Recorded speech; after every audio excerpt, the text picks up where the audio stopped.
Madam Jagjit Pafadia. Thank you very much for being here with us today. And I would like you to please do your introductory remarks, and we can start with the questions because we have a long list. Thank you. Thank you very much, Ms. Broggiato. I see that Mr. Bridge is also online with us.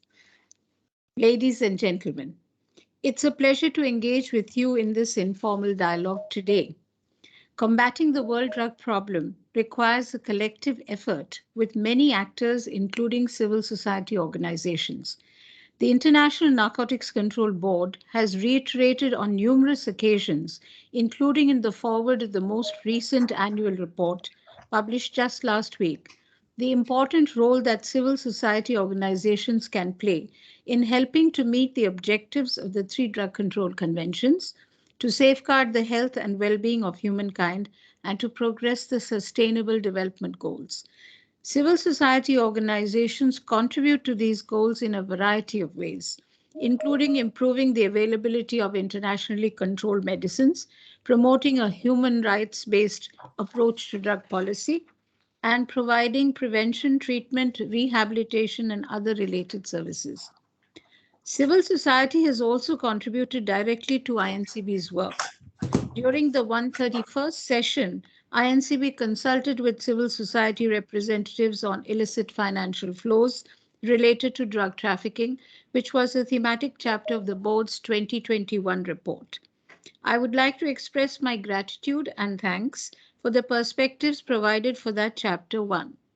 Along with the rest of the board, look forward to more such engagements in the future.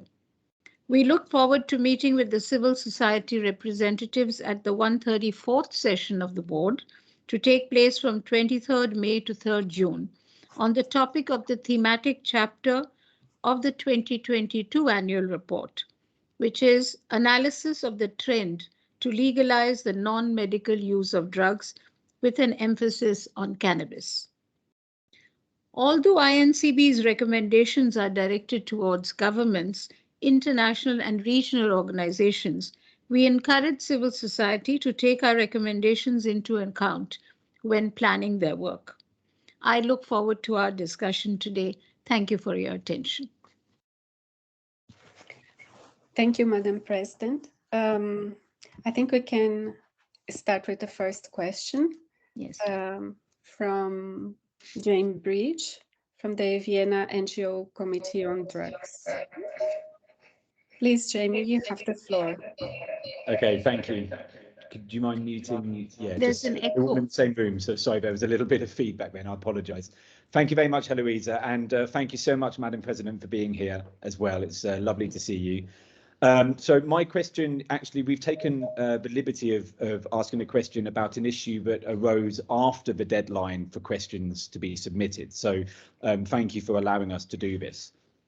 We remain seriously concerned for the safety and the well-being of our friends, civil society partners and colleagues, and people who use or have used drugs in Ukraine. This includes the clear threats to existing drug services and the disruption of existing treatments, including the prescription of controlled substances for medical purposes. Can you please let us know how INCB is engaging in this developing crisis to ensure unbroken access to controlled substances for medical needs in Ukraine? Thank you so much. Thank you for this very important question. The board shares the same concern and issued a statement on its website on 28 February 2022, in which we expressed our deep concern over the acute humanitarian crisis in the region and the importance of urgent action to ensure availability of controlled substances in Ukraine and its neighboring countries. This includes controlled substances for drug substitution therapy. A circular letter was also sent out to all governments the next day, encouraging the authorities to consider the use of simplified control measures for controlled substances during these challenging times, to speed up the export and delivery of these substances to the affected population. Since the beginning of March, the board secretariat has also received a large number of inquiries from competent authorities and international organizations on the operation of these simplified control measures. INCB is engaging closely with national authorities and other international organizations, including the World Health Organization, to facilitate the use of the simplified control measures and to support the availability of controlled substances for medical purposes. The board is continuing to closely monitor the situation and stands ready to facilitate and clarify as required. We also welcome any updates from civil society in this regard. Thank you so much. Thank you so much, Madam President. I will pass now to the second question from Samir Kumar Das. Is he with us? Yes, he's online. I see his name. Okay. Yeah.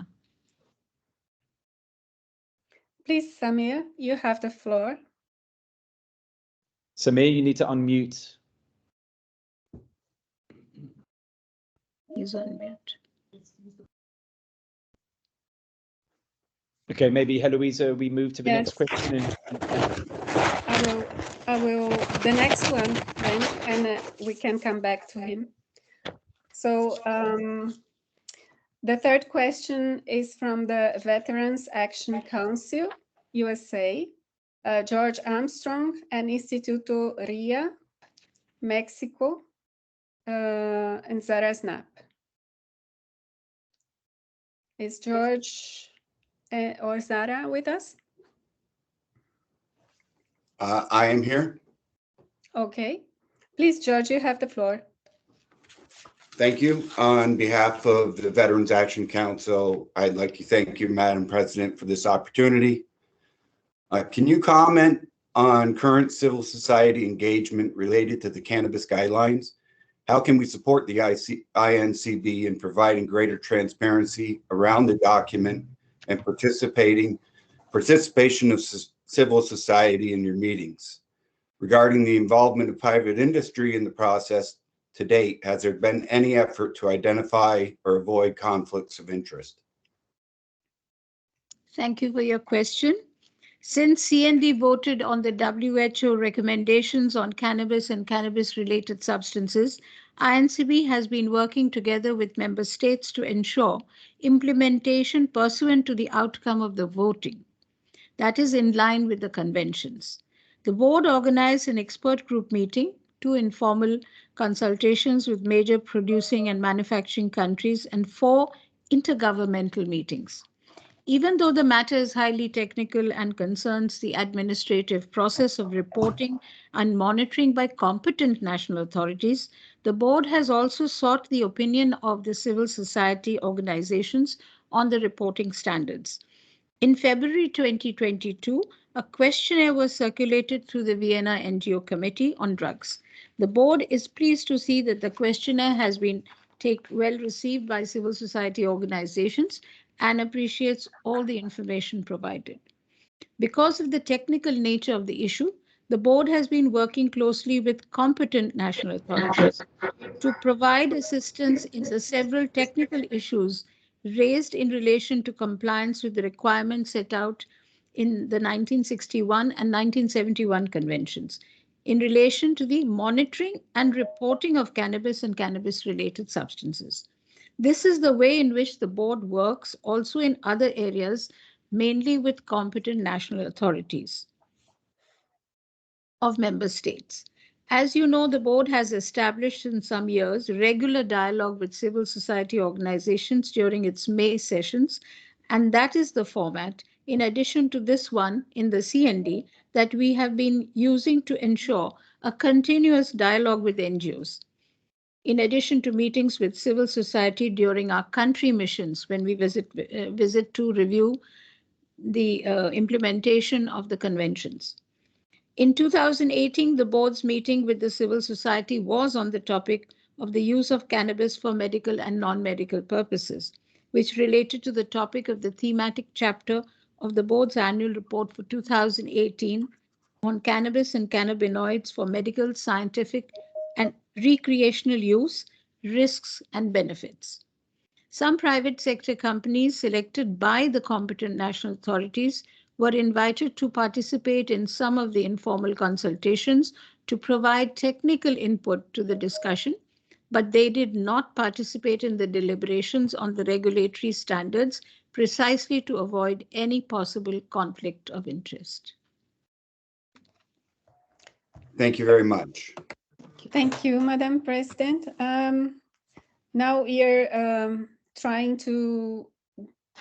again the second question from the International Movement for Advancement of Education, Culture, Social and Economic Development from India. Samir Kumar Das, are you with us? I don't see him on the screen. Yeah, I think so it's still there. maybe Jamie, could you please? Yes. Hello. He's there. Hello. Yeah, he's there. Yes, yes. Samir, Yes. can you? You have the floor. Can you read your?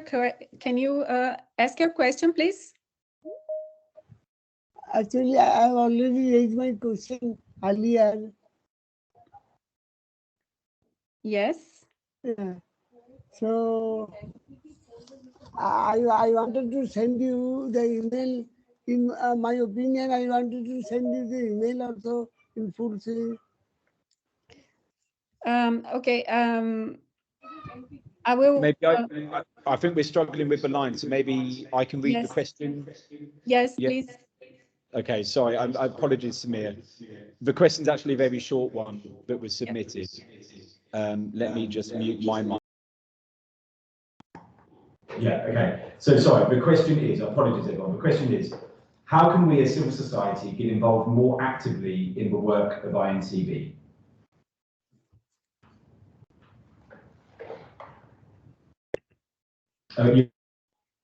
You're on mute. Yeah. Gets automatically off. Sorry about that. INCB believes that international collaboration and partnerships are necessary to ensure that drug control and substance use prevention efforts are effective. A health-centered approach to global drug policy needs to fully include civil society and non-governmental organizations as essential partners. Civil society is particularly important for the implementation of drug use treatment and prevention programs. While the mandate of INCB is to primarily cooperate with governments to achieve the aims of the Drug Control Conventions, it is also necessary that civil society involvement be protected and encouraged in order to achieve balanced drug control. It is through meetings and discussions like this one that INCB is able to hear the diverse and meaningful views of civil society. Your perspectives and grassroots understanding of how drug control laws are being implemented are essential for governments and the board alike. Your active involvement in dialogue with the board is also vital for global monitoring of criminal justice approaches and ensure that drug control measures safeguard the health and welfare of people and respect their fundamental rights.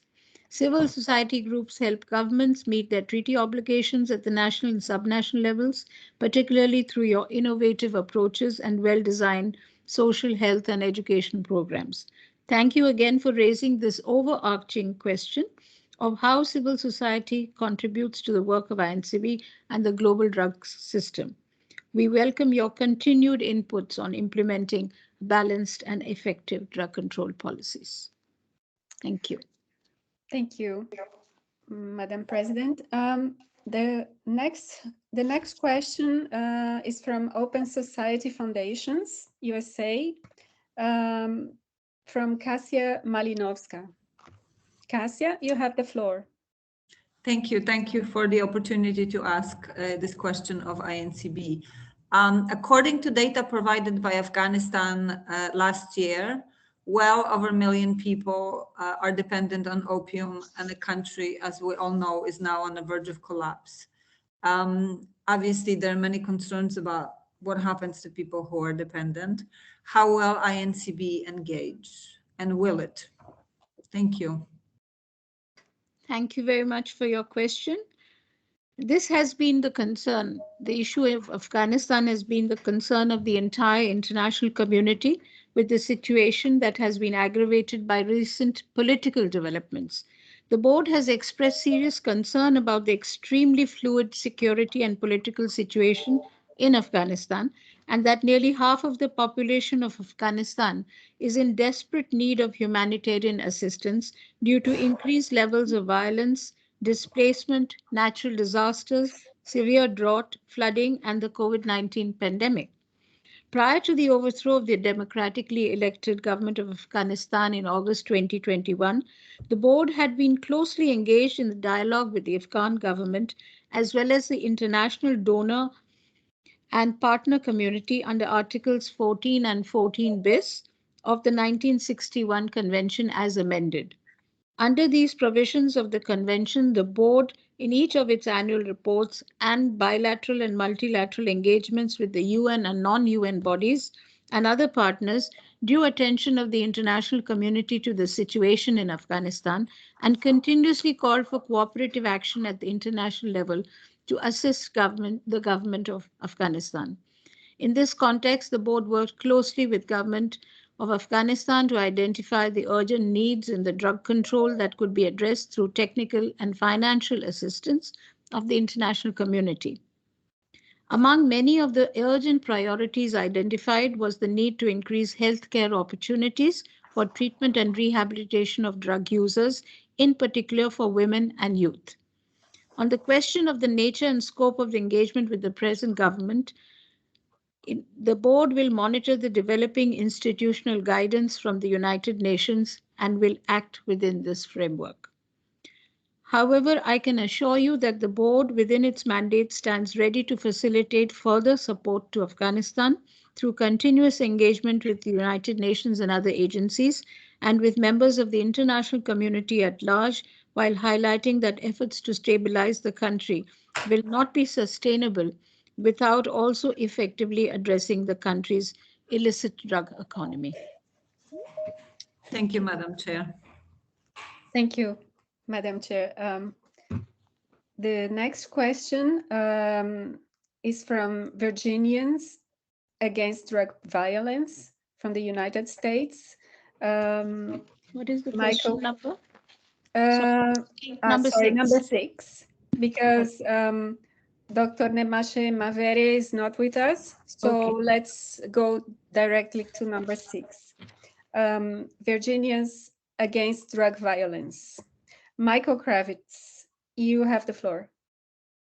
Okay. Yes, thank you. Hello. Hello. Thank you. Cannabis, when grown for medicinal products inside the USA as a specialty crop, would fit under the definition of the horticulture under USA law as defined by the United States Department of Agriculture. However, in the Single Convention Treaty, horticulture seems to be only describing an example of a kind of cultivation and control as other than medical use. What is the definition of horticulture within the treaty, and how does it compare with the definition of horticulture within the United Nations Food and Agriculture Organization, for example?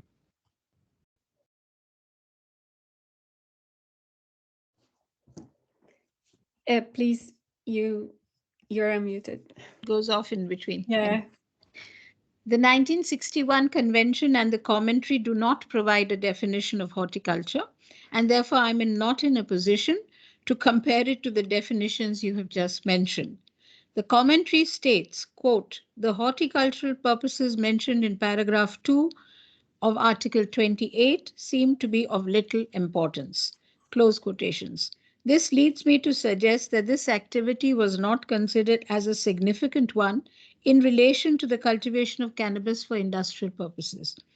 Indeed, the cannabis plant was cultivated for ornamental purposes, and it might be that the drafters had this kind of use in mind when they referred to the horticultural purposes, but certainly not the production of the cannabis or cannabis resin that is clearly under control according to paragraph 1 of Article 28 of the Single Convention. An important thing to add here is that irrespective of how state parties define horticulture in their national legislation, the board looks at the underlying activities related to cultivation of the cannabis plant and whether they relate to any of the provisions of the conventions. Irrespective of definitions adopted by state parties, if the underlying activities relate to cannabis plant cultivation for the purpose of production of cannabis and cannabis resin, then the provisions of the 1961 Convention apply, namely Articles 23 and 28 related to the control of cannabis. Thank you. Thank you, Madam President. Now we are going to the 7th question from the International Association for Hospice and Palliative Care, USA. Catherine Petus, you have the floor. Thank you, Heloisa. Thank you, Madam Chair. To prevent the global spread of the U.S. or North American opioid crisis, the Lancet Commission on the North American Opioid Crisis, launched on February 5th, 2022, recommended that the World Health Organization, with support of donor organizations, should coordinate delivery of generic morphine to hospitals and hospices in low-income countries. This action will require the support of the International Narcotics Control Board, which oversees the UN Conventions on Narcotic Drugs and licenses and regulates licit opioid production, unquote. Would the INCB be prepared, in principle at least, to support such a recommendation, given the historic imbalanced application of the drug control treaties that has resulted in more than 70% of the world lacking access to opioid medicines for palliative care and pain relief? Thank you.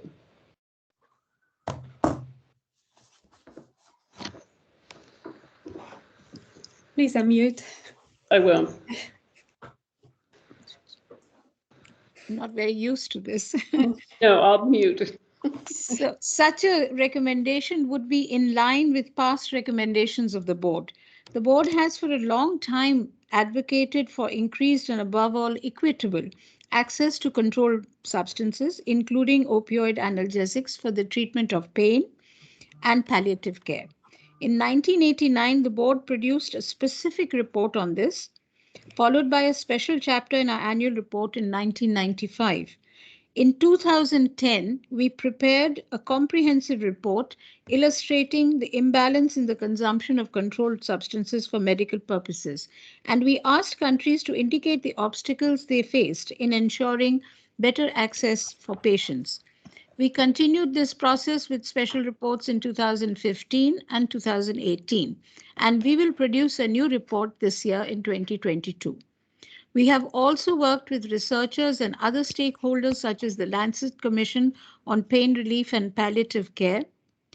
We have shared our data, and we are pleased to see that our data is contributing to better illustrating the problem and finding the solutions. In 2016, we launched the INCB Learning to provide government experts with better understanding of the requirements of the conventions. In the INCB Learning training events, we have always included a session devoted to the issue of availability, and together with WHO and UNODC, we have illustrated what are the means and tools that country officials can use to ensure access for their citizens to essential medicines. Thank you. Thank you. The next question comes from the Students for Sensible Drug Policy, United States. Eloisa Schwartz, you have the floor, please. Thank you so much. In Chapter 1 of the INCB Report 2019, it is emphasized that education and improvement of factors that increase young people's vulnerability to problematic drug use should be mitigated with regards to youth protection and public health. That entails context-specific intervention strategies for the prevention of problematic drug use from an early age. Particularly concerned are young people who are vulnerable due to their lived experiences of low socioeconomic status deprivation, and other adversities. Ineffective scare tactics are being employed in many countries, although those are deemed ineffective in Chapter 1 of the INCB Report 2019. The actual implementation of country-specific evidence-based intervention programs appears to be scarce on a global scale. How is the INCB overseeing and evaluating the implementation of effective intervention strategies to reduce problematic drug use among young people, as well as improve youth-accessible drug services? Along these lines, how does INCB encourage member states to utilize the suggested evidence-based intervention strategies to protect young people? Thank you. Could you please unmute? Thank you for drawing attention to the important messages in INCB's 2019 annual report relating to improving prevention and treatment services for young people, including the need to enhance preventive education and early intervention strategies. The board takes every opportunity to encourage governments to take measures to protect children from the negative impacts of drug use and to prevent the involvement of children in the illicit production and trafficking of drugs. While the board's mandate does not include overseeing such strategies, the board does monitor government compliance with the drug control conventions. Specifically, the board reinforces to governments that they should take all practicable measures to prevent and treat drug dependence through evidence-based intervention strategies. In line with the Sustainable Development Goal 3 on health and well-being, the board is particularly concerned about the consequences of drug use on young people.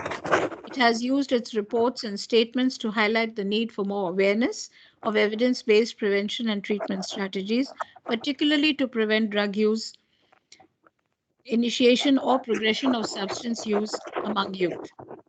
Civil society has a particularly important role to play in collecting data and studying the results of new prevention and treatment strategies and programs. With your support, there can be more consistent implementation of evidence-based prevention, intervention, and policies. Without civil society reaching groups with heightened vulnerability, such as children, would be an even greater challenge. The real-life context of children exposed to dangerous substances requires our collective interventions based on both scientific evidence and empirical research, as well as a local understanding of unique needs. INCB appreciates your efforts studying and implementing specific interventions tailored to youth and looks forward to continuing this dialogue on how to develop policies that protect the health and well-being of young people. Thank you.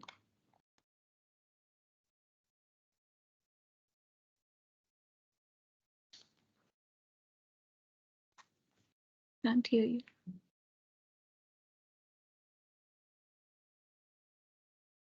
Heloisa, you are muted.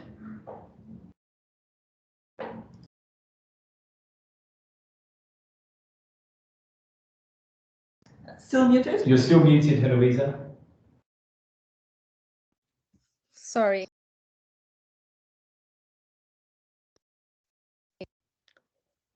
Sorry, can you hear me? Yes. So the next question is from Eurad, Belgium. Stig Erik Sorheim and Karim Khan Afridi, Welfare Foundation from Pakistan, and Christina von Sperling Afrid. Stig or Christina, could you please ask your question? You have the floor.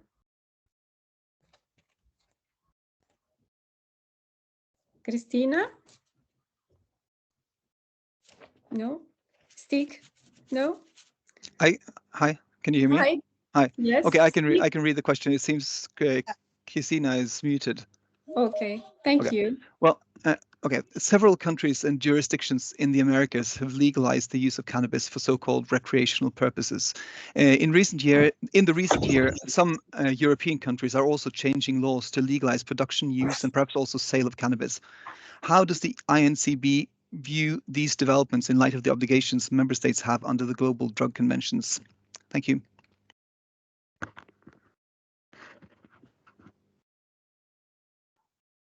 Yeah, okay. You have raised a very important issue, thank you, that relates to the legal obligations of state parties and also has evident public health consequences.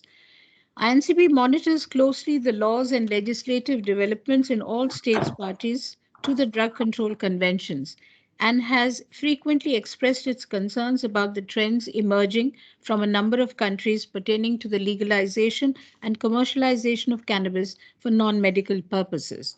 Above all, INCB engages directly with member states in close dialogue on these topics, including on any changes to cannabis regulations, in order to promote full compliance with the International Drug Control Conventions. We have been unequivocal that the legalization or permission of the use or sale of cannabis for non-medical or scientific purposes, including at the subnational level, is a violation of the Drug Control Conventions, is undermining the universal adherence to the Drug Control Conventions, and will have adverse effects on public health and control of drug trafficking.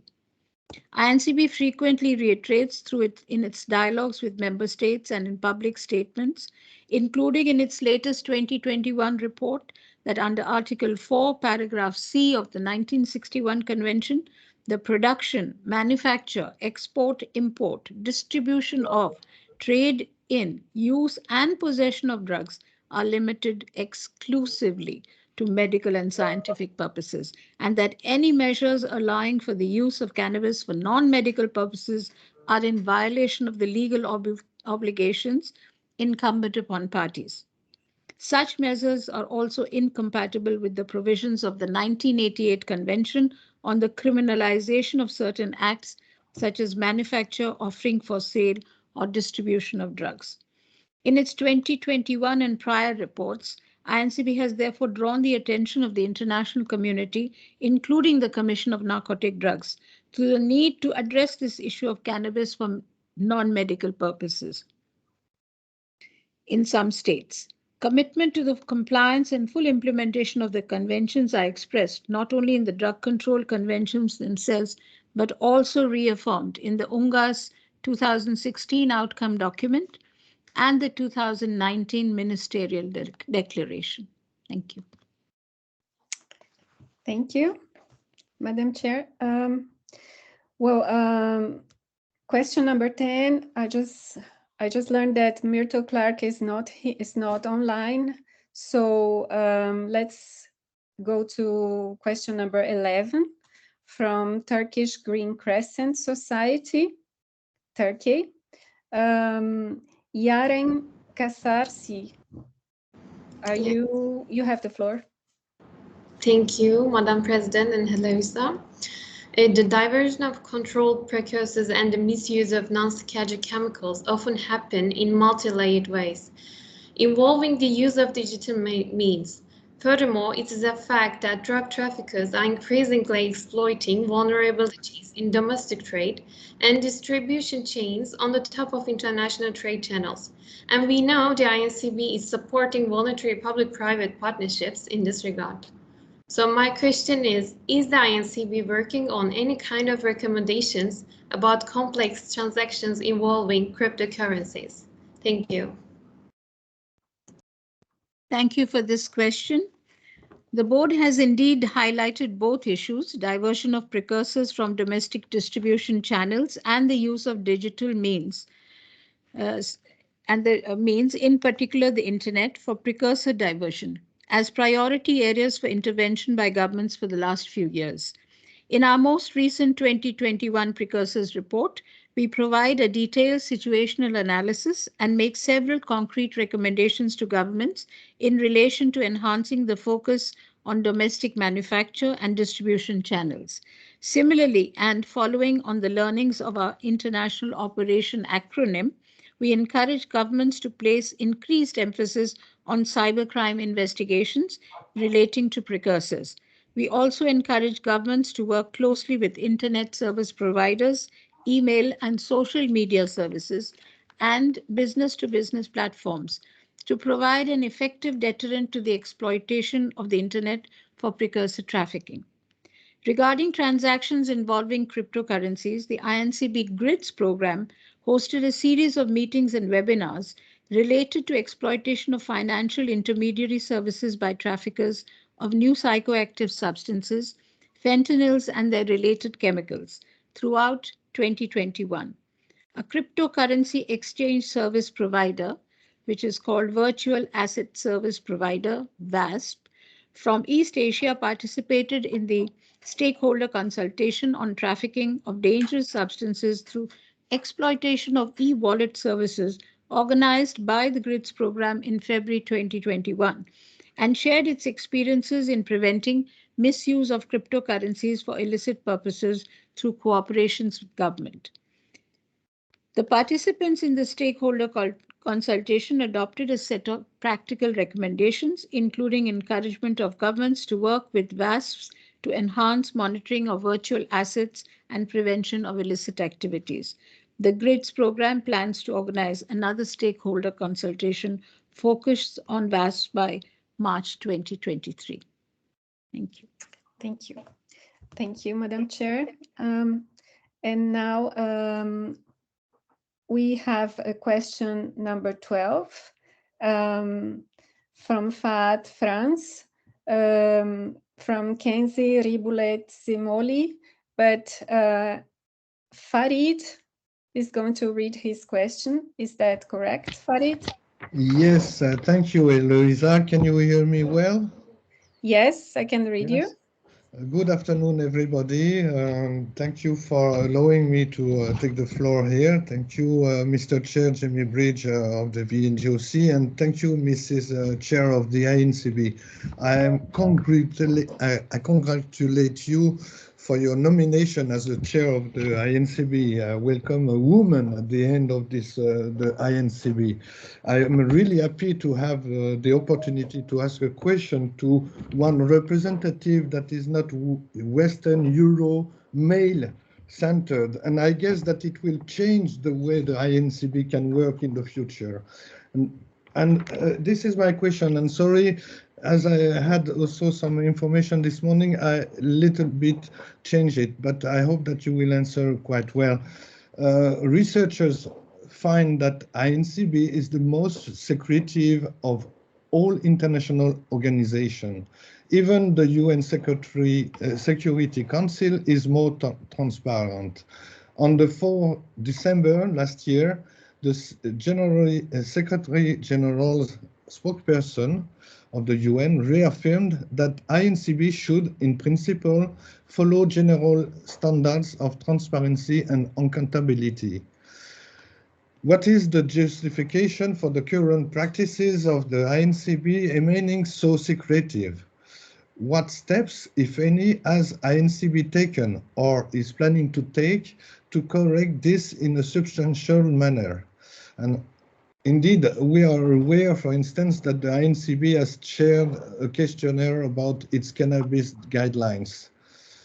But because of the draft guidelines are not public, it is hard to actually provide any meaningful input. When will the INCB allow us to meaningfully contribute? And I just would like to add a comment. I would like you to not truncate the Article 4 of the Single Convention, because it's we can interpret this in another manner. Thank you for your answer, and thank you all for your participation, inviting me. Thank you. Could you please unmute? Thank you for your question. I will go in a little detail in this question because this keeps recurring, and I think it's important to clarify on this issue. I would like you to note that the board is not an intergovernmental body, but a treaty-mandated body, monitoring body that ensures compliance with the treaties. In this regard, the working principles applicable to the board have certain differences. The working modality and rules of procedure of the board are based on the Articles 9 to 11 of the 61 Convention and are developed in a way so as to ensure effective performance of the board's duties under the conventions while ensuring its full independence and impartiality. Principles of impartiality and independence are key to ensuring that the board can effectively perform its quasi-judicial functions to monitor and ensure compliance by member states with their obligations under the international drug control treaties, free from undue political or any other pressure. Confidentiality of certain aspects of the work of the board is required under the conventions and has developed with a view of ensuring effective performance of the board's functions. In particular, Article 14 of the 1961 Convention, as amended, requires confidentiality of the engagement with certain member states when specific procedural measures to ensure the execution of the provisions of the Convention have been invoked, particularly in cases when the aims of this convention are being seriously endangered by those states. I quote from the article.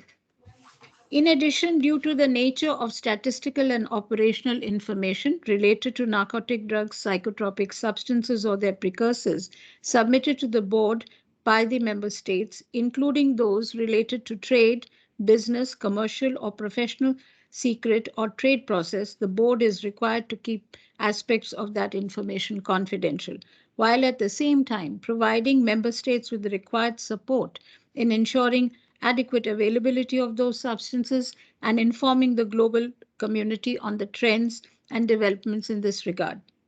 The confidentiality of the information collected during country missions ensures the security and safety of those who submitted the information, particularly members of civil society groups in some countries, where speaking out or engaging with international actors may lead to potential reprisals. Without maintaining the nature of those interactions as confidential, the board would be faced with a scenario in which it would either have to forego consultations with civil society groups in order to not to subject them to any undue risk, or to openly divulge its civil society interlocutors, opening them up to potential reprisals. As such, maintaining the confidential nature of its interactions with civil society, it's a means of ensuring civil society is heard, while at the same time mitigating any risk of reprisal. Confidentiality is also a condition required by member states who share information with the board about the implementation of the treaties, which ensures that the board can engage in a frank and open dialogue with member states to promote the effective implementation of the treaties.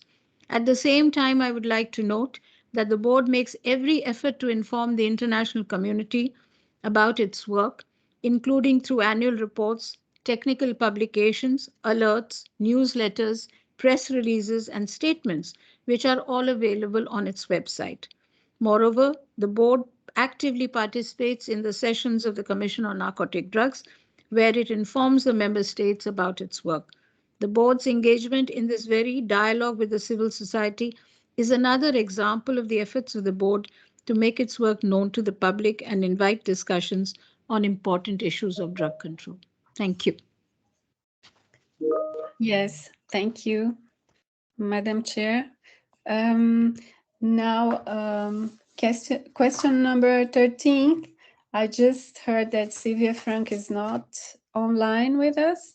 So let's go to question 14 from Cannabis Education Guild from Canada. Kelly Baker, please, you have the floor. Thank you so much. I really appreciate you taking a moment to answer this very pressing question. Labor exploitation is already rampant in both the legal and illicit trade of cannabis. So what precautionary measures is the INCB taking to ensure that the monitoring of activities related to cannabis include those working in the sector, the supply chain, and the chain of custody to prevent member states from allowing any form of human rights violations to unfold? Thank you.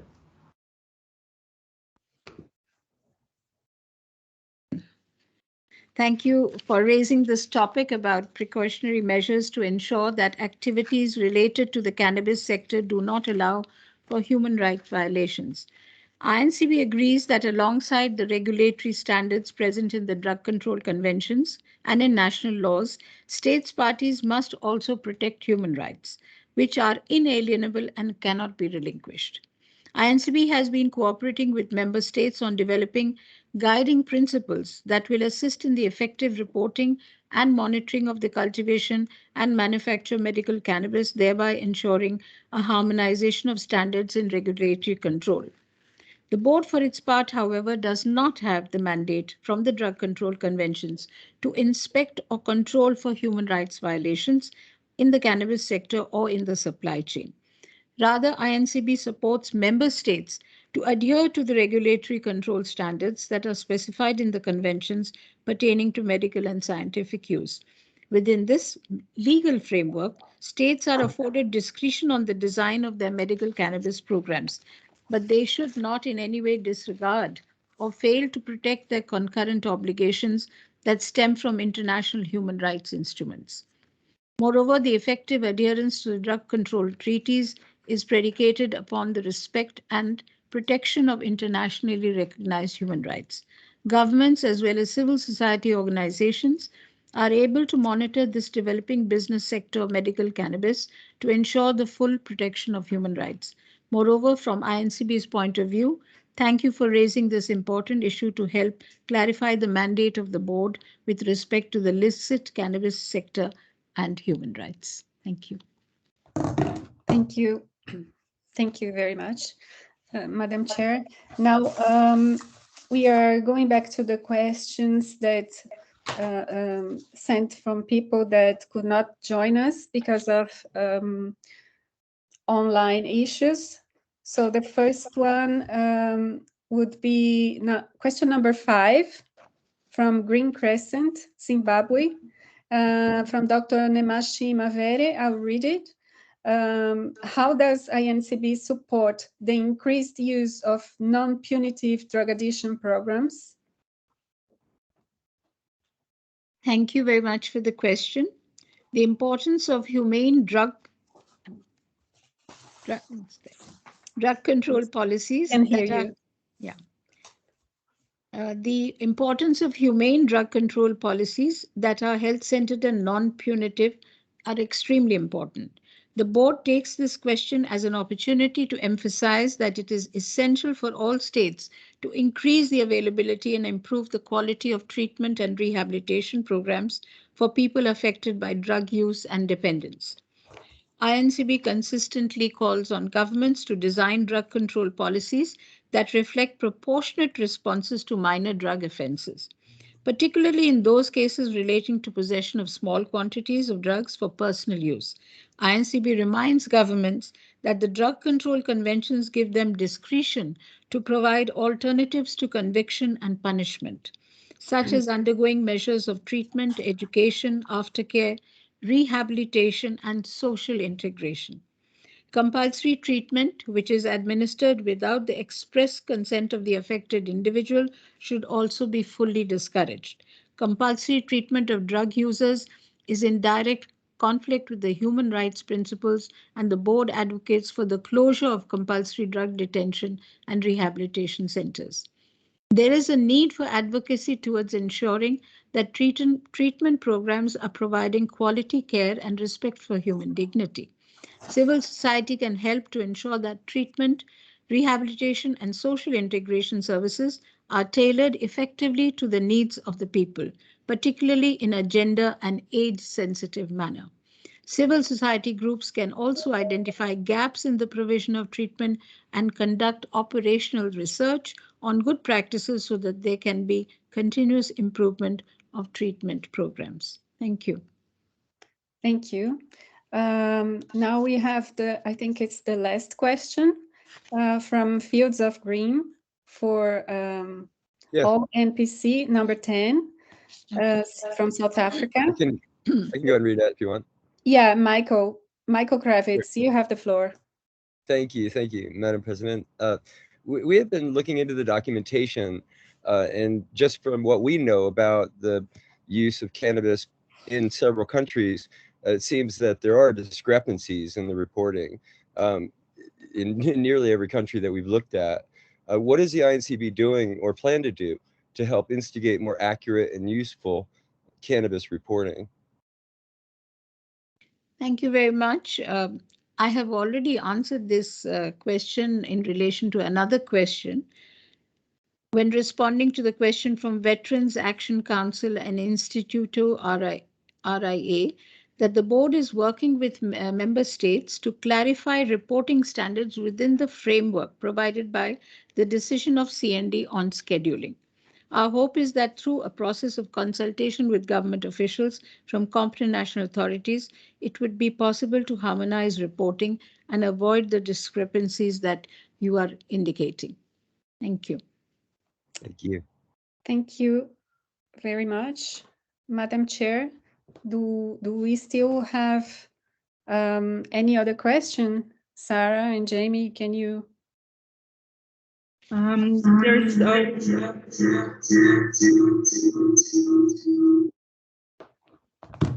Sorry, I can't hear you. I'm sorry, I muted the wrong mic. No, there's one more question from Sylvia Franca. That was question 12. Yes. That too, that we maybe could address as the final question before I believe the chair has to leave on time. Sorry, the president has to leave on time. So if you want to read that one out, Heloisa? So I can read that one, yes. Question 13 from IFSW, International Federation of Social Workers, International Headquarters in London. The question from Sylvia Frank. As more and more countries are changing their cannabis politics towards regulation and evidence-based measures, how is the position of the INCB in consequence? Can you unmute, please? Thank you for raising this question, which raises a contemporary issue related to regulated cannabis markets. At the outset, I wish to recall that INCB has no specific mandate in the scheduling process for the narcotic drugs and psychotropic substances. Any changes to the scope of control of substances, including cannabis and related substances under the 61 and 1971 conventions, are initiated by states parties or WHO and decided upon by the Commission on Narcotic Drugs. INCB only has a specific mandate with regard to precursor chemicals under the 1988 Convention in recommending to the Commission substances for possible control. CND then takes a decision. So INCB monitors the implementation of the treaty provisions, including reporting and control requirements. The board has consistently emphasized that all approaches to drug use and treatment should be evidence-based. In order to answer this question, we must first differentiate between the concepts of regulation of cannabis markets for medical purposes and those for non-medical purposes. With regard to regulation of cannabis for medical purposes and implementation of evidence-based measures, as referred to in your question, it should be noted that single convention allows state parties to permit and regulate the use of cannabis for medical purposes. However, in order to prevent misuse and diversion, the single convention establishes a set of control measures which should be implemented in order for programs for the use of cannabis for medical purposes to be compliant with the single convention, Articles 23 and 28 of the 61 Convention. These include, among others, the requirement for a national cannabis agency to control, supervise, and license the cultivation of cannabis crops, to designate the areas in which cultivation is permitted, and to license cultivators. The board continues to note that the control measures in place under some existing programs in different jurisdictions fall short of these requirements and encourages all governments in jurisdictions that have approved or plan to implement such programs to fully implement the provisions provided for in the single convention, which are aimed at ensuring that stocks of cannabis produced for medical use are reserved for the patients for whom they are prescribed and not diverted into illicit channels. As far as the regulated markets for non-medical use of cannabis are concerned, the board has always maintained that these are clearly in violation of Article 4C general obligations of the 61 Convention, which requires the limitation of the use of controlled substances to medical and scientific purposes. We must look at the ultimate purpose of such markets, and if they are promoting non-medical consumption of cannabis, they are in violation of the conventions, no matter how strictly regulated these markets are.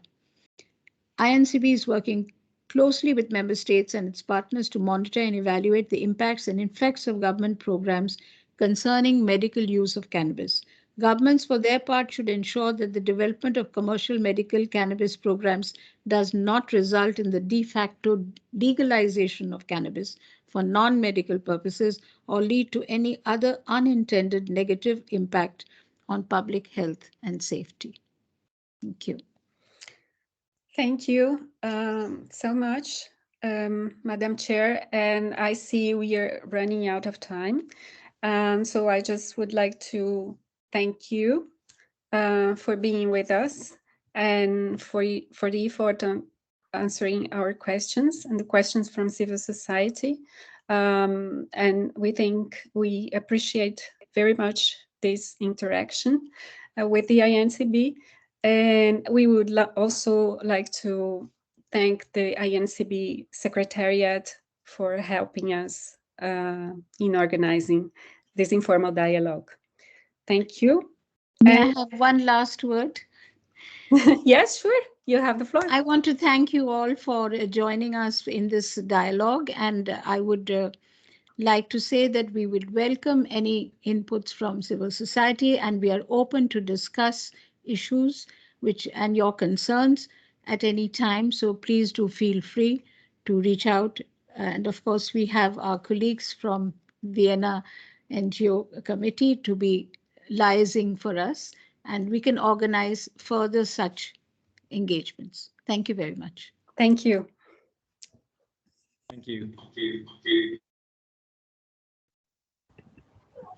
Thank you. Bye-bye. Bye. Bye. Bye. Bye.